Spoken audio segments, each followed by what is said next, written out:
was a diversionary tactic for them to consider other actions in other places. And so I believe it was a very serious act, and the Iranians continue to take acts like this. It points out that we have in Iran a very troubled nation, and we're going to have a comprehensive strategy with our friends and with some others who we need to pull into our circle of friendship to put extraordinary pressure on Iran.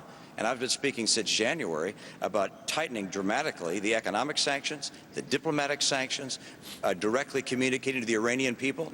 And I believe, by the way, I can see you want to get the rest of the answer to that.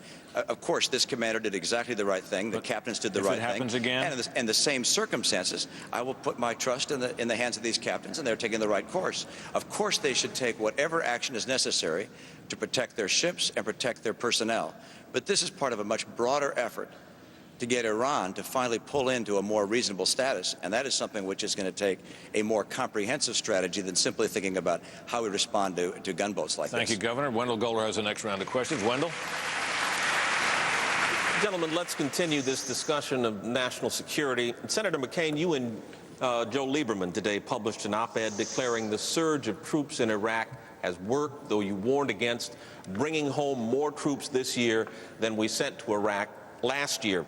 Can Republicans win in November with Democrats arguing that there's been no real reduction of troops in a war that is now longer than World War II, a war that you yourself say a Republican administration mismanaged for the first 3 years? Can the Democrats win an election when they continue to deny the facts on the ground that we are succeeding? Can the Democrats deny that casualties have come down, that the provinces like Anbar are peaceful, that Baghdad on New Year's Eve, thousands of people poured out in the streets to celebrate the new year? Can Senator Clinton retract her statement to General Petraeus when she said she would have to suspend disbelief in order to believe that the surge was working? In fact, you would have to suspend disbelief that it's not working. And I say every time I'm at a town hall meeting, Al-Qaeda's on the run, but they're not defeated. Today is a historic day, my friends. Today is the day that the President of the United States announced the change in strategy, the so-called surge. I supported that. I argued for it. I'm the only one on this stage that did. And I condemned the Rumsfeld strategy before that. And I'm telling you, it's succeeding, and these young people are going to come home. But it's not going to be decided by any politician in Washington. It's going to be decided by the man that should have been in the Time magazine Man of the Year, General David Petraeus. That's who should decide when American troops come home. And I am convinced that if we continue this successful path, Americans will be able to come home. But the most important thing, there will be a reduction in casualties, and we can win. And then these young people will come home, and they will come home with honor.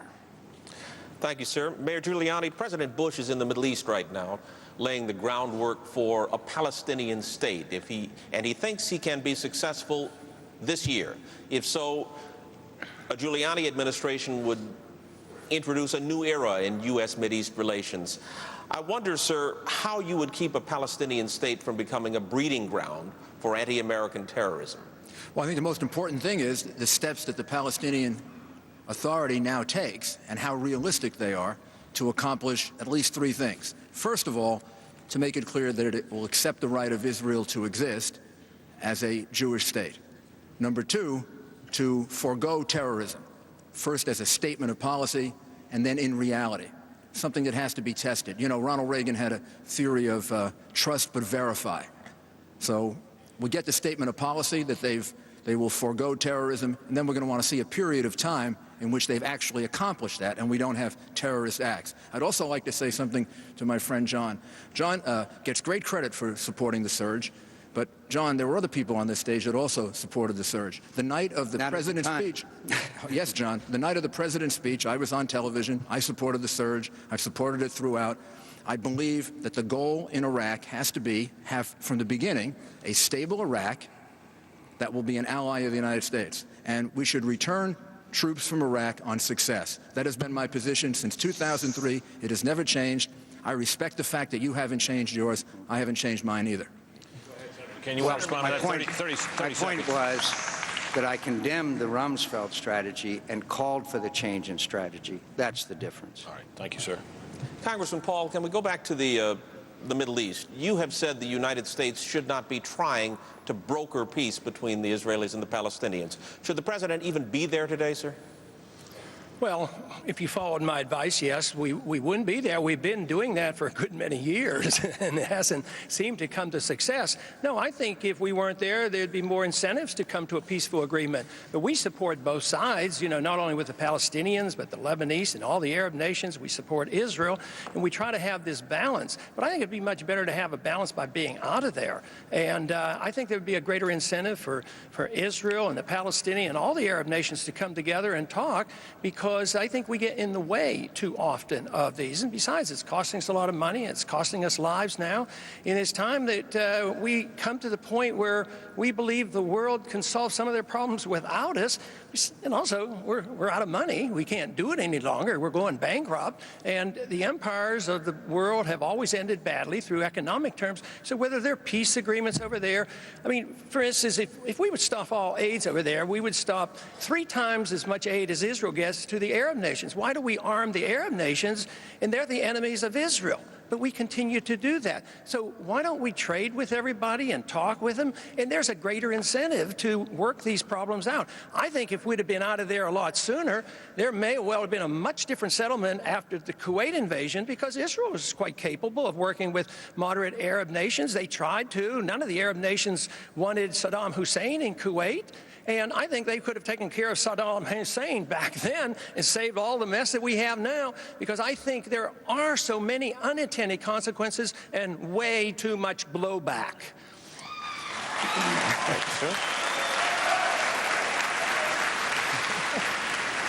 Could I I'm just tempted, gentlemen. Could I just make a comment? I'm not interested in trading with Al Qaeda. All they want to trade is burqas. I don't want to travel with them. They like one-way tickets. Governor Huckabee, May I answer that? May I answer that? Yes, Congressman. I'm talking exactly about that, because that's what we have been doing. We used to support Saddam Hussein, and we used to be allied with Osama bin Laden. And what I want to do is stop that. Who are our friends one day turn out to be our enemies. Right now, we finally got rid of Saddam Hussein. And what are we doing now? We're rearming the Sunnis, the old henchmen of Saddam Hussein. And what are they going to do with it? All those weapons we're giving the Sunnis in Baghdad. So look out.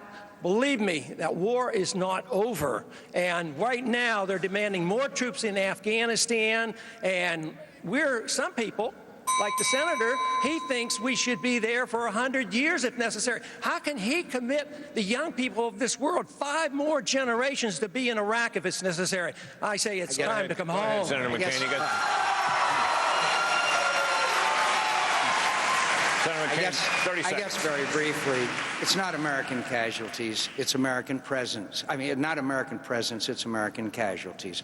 We've been in South Korea for 50 years. We've been in Japan and Germany since the end of World War II. We're in Kuwait. It's up to the Iraqi government and the United States government.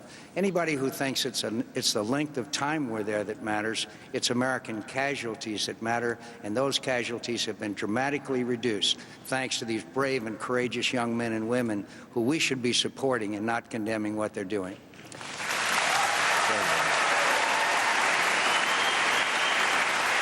Gentlemen, if we can, let's move on. In his second inaugural, President Bush made clear that this country would no longer trade stability for democracy, yet relations with Pakistan seem to test that.